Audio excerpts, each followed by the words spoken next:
And if you do have more time on your hands and you're getting your work done, go to your manager, go to another manager, go to anybody. Just ask for other work to do because that's going to show that you're interested, that you're being proactive, that you are curious, that you want to learn more things. Welcome to Hired Not Fired by The Real Me.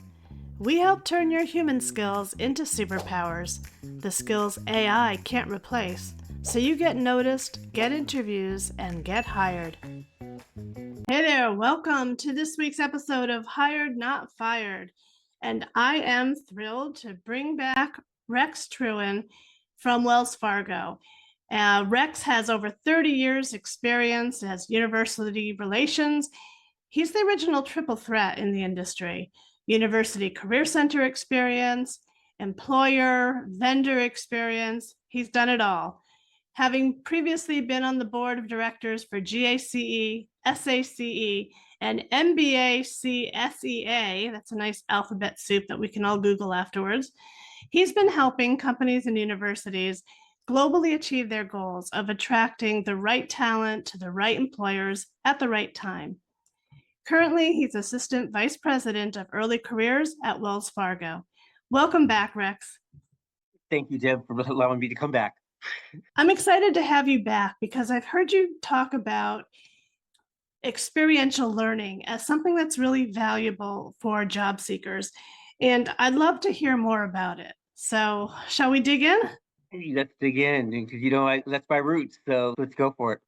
That's right. You mentioned that your first job was organizing co-ops for a university, right? Yes, indeed. SIUE 30 years ago, more than 30 years ago now. So it started a journey that's leading me to you today. Well, my first job as a work study student when I was an undergrad was in my campus's career services. So it was a long journey, right back round again. Yeah. So let's talk about internships and co-ops. Yeah. I think that it's fairly well known that they're a good thing to have. They can be competitive to get. I want to ask you about the end of the internship or the co-op. What makes some students get a job offer at the end versus others? And yeah, that's a great question. It's my little bit of advice I give to most students is I tell them show up and show out. And just because the company might say, "Oh, you have 3 days in, 2 days out," come in. But the interns that get offers are the ones that are in there almost every day, so they're showing up. And because what happens is when you show up, things happen like you overhear conversations, you hear things going on, you learn a little bit of this. Oh, we need an extra person for this team. Hey, well, you come over here, you get selected because you're there. And then once you're there, show up and show out. So make sure you bring your A game every day. But also, if you're sitting there bored, tell somebody. Don't wait to the end of some internship to go, well, I spent most of the time just sitting there. I'm like, you could have told your manager, you could have told me, anybody, but be proactive. And if you do have more time on your hands and you're getting your work done, go to your manager, go to another manager, go to anybody. Just ask for other work to do because that's going to show that you're interested, that you're being proactive, that you are curious, that you want to learn more things. And so those are the students at the end of the summer. And sometimes it comes down to, did this student come in 4 days a week or 5 days a week? And because I have a handful of full-time positions, a lot more interns. So we've got to make those types of decisions. So you want to make sure that shouldn't be the reason why you don't you get a full-time job is because you didn't show up. So that's an easy thing to do. So Yeah. that's yeah. That's great insider information because the position might allow remote work, and you're saying, you know Right. what, even if they allow it, come in. And it's true because that's really the way you can build relationships, and it's all about building relationships, letting them get to know you, right? So thank you for that really important advice for how to make the most of an internship or a co-op. Absolutely. Let's talk about something that I know is something close to your heart, and it is case competitions. Now, it's something that I'm not familiar with. I don't know if our listeners are, but I know that you've been a judge for some of these competitions. So, what are they? Why are they such a great idea for job seekers? They're incredible because they're usually like sometimes a day, a couple days. Sometimes you contribute as an individual, sometimes but mostly on a team. but it's really you're presented a problem and you're asked to solve it. And what do I do every day? I our interns are they come there's an issue. They've got to come together with a team, and so they're actually getting almost exactly what you would do on the job, but it just in a mini version of it, just like one little snippet of it. But the thing is, so you get a chance to actually dive into that problem, and then you get a chance to then present it to a panel of judges, which are usually some of our leadership on the team. So you're getting not only a chance to see what type of work we do by actually doing some of the work, but you get a chance to actually present your findings to some of our leadership, which Wow. is what you do in real life too. And then you get instant feedback. And then what we try to do is the winners of each of those, we try to do two couple rounds. So there's a first round, and then there's like a bracket, like it's March Madness. So the winner of this bracket goes on to this one, with this one, and this one.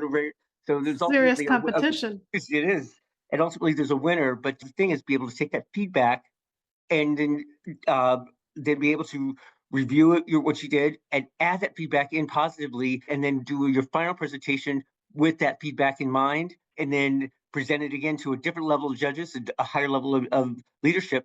And it's amazing some of the ideas and suggestions that some of the students have come up over the years. But it's a way for them to get, in a very short period of time, for them to get to know what we do, but also for us to see them in action. Some of these students are so eager to start applying what they've learned, and here's a chance to do it, and not just over a 10-week internship or 6 month co-op, but in a day or 2 day case competition. It sounds like a great opportunity for you to also check out some of their soft skills. I heard you talk about teamwork and collaboration. I heard you talk about coachability and learnability and communication. So it sounds like a great way to see what kind of soft skills the student is bringing to the table. Can you give us an Absolutely. example of what a competition problem might be like? Sure. I'm not giving any away in my current ones, but I will do. I had one. It was funny because I worked for a company called Wipro, and we had a client at the time called Snapchat. Aha! Snap Snapchat was not making any money at the time. And so I had a bunch of MBAs, and I did a little mini case competition with them, and I broke them up into different teams. And I said, "You have 2 days to find a solution to their problem. How can they make money?" Wow. And That's we, as and there, it's a strategy thing. It was a very simple task, but it wasn't very simple for them to pull. And they had some great ideas, some amazing ideas that we were able to take them to our leadership, and they were able to, because they were doing, some of our leadership was on a consulting project for Snapchat at the time. They were a client, and so we provide some input. So that's the type of thing that we try to.